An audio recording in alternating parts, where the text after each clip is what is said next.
নমস্কার বন্ধুরা, আজ আমি আবার তোমাদের কাছে একটা নতুন রেসিপির ভিডিও নিয়ে চলে এসেছি আমার ইউটিউব চ্যানেলে। আজকে আমি তোমাদেরকে চিকেনেরই রেসিপি দেখাবো, তবে একটু অন্য রকম ভাবে। তোমরা তো জানোই আমি বিভিন্ন রকম চিকেনের রেসিপি এর আগেও তোমাদের সঙ্গে শেয়ার করেছি। আজকেরটাও কিন্তু বাকিগুলোর থেকে একদম আলাদা। চলো দেখানো শুরু করি।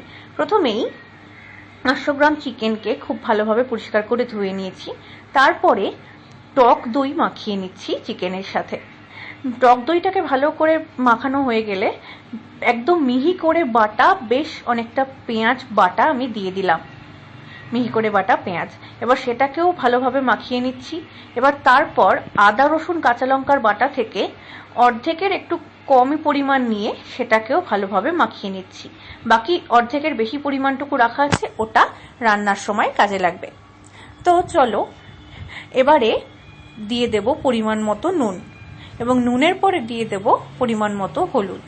নুন আর হলুদটা দিয়ে এবার আরো ভালোভাবে পুরোটাকে মাখিয়ে নেব। এবার কড়াইতে আমি তেল গরম করতে দিয়ে শুকনো লঙ্কা ফোড়ন দিলাম, এবং তারপরে দিয়ে দিলাম কুচনো পেঁয়াজ। কুচনো পেঁয়াজটাকে খুব ভালোভাবে দিয়ে এবার ফ্রাই করে নেওয়ার পালা। বেশ খানিকটা নাড়াচাড়া করে নেব। এইভাবে পেঁয়াজটা দেখতে পাচ্ছ হালকা লাল হয়ে এসেছে, তবে আরো ভাজতে হবে। কিন্তু এখানে মাঝখানে একটা টুইস্ট, সেটা হচ্ছে এবার আমি পেঁয়াজ অল্প খানিকটা ভাজা হতে দিয়ে দেবো ক্যাপসিকাম কুচি। আমি এখানে একটা বড় সাইজের ক্যাপসিকাম নিয়েছিলাম। তো এবার ক্যাপসিকাম কুচিটা দিয়ে একসঙ্গে পুরোটাকে খুব ভালোভাবে ফ্রাই করব। পেঁয়াজের পরে ক্যাপসিকামটা দেওয়াতে একটা দুর্দান্ত স্মেল বেরিয়েছিল। এবার একটুখানি নাড়াচাড়া করে নিতেই আমি দিয়ে দিলাম চিনি, তাতে পেঁয়াজ আর ক্যাপসিকামটা আরো ভালোভাবে মজে যাবে তেলের সঙ্গে, তাতে নাড়াচাড়া করতে সুবিধা হবে, তাড়াতাড়ি হবে। এবার চিনিটা দেওয়ার পরে চিনিটা মেল্ট হওয়া অবধি খুব ভালোভাবে আমি খুন্তির সাহায্যে নাড়াচাড়া করে নিলাম। এবারে আমি দিয়ে দেব বাকি আদা রসুন কাঁচা লঙ্কা বাটাটা এবার তেলের মধ্যে। ওই যে বলেছিলাম রান্নার সময় বাকিটা কাজে লাগবে।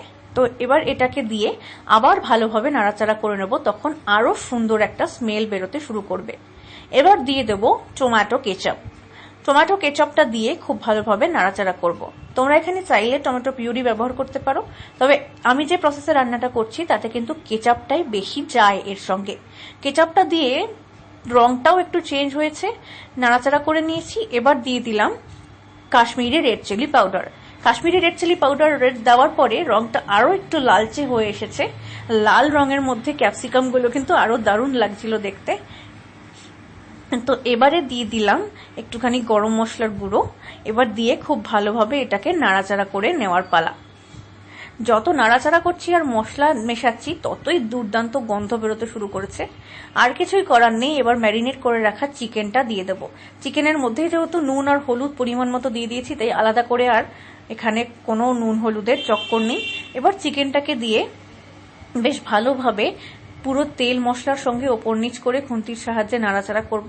নাড়াচাড়া করাটা একটু কঠিন হয়ে পড়ে পুরো একসঙ্গে সবটা, কিন্তু একটু ধৈর্য ধরে সাবধানে কিন্তু নাড়াচাড়া করতেই হবে, যাতে প্রত্যেকটা চিকেনের পিসের সঙ্গে তেল মশলা ভালোভাবে ঠিক মতন মিশতে শুরু করে।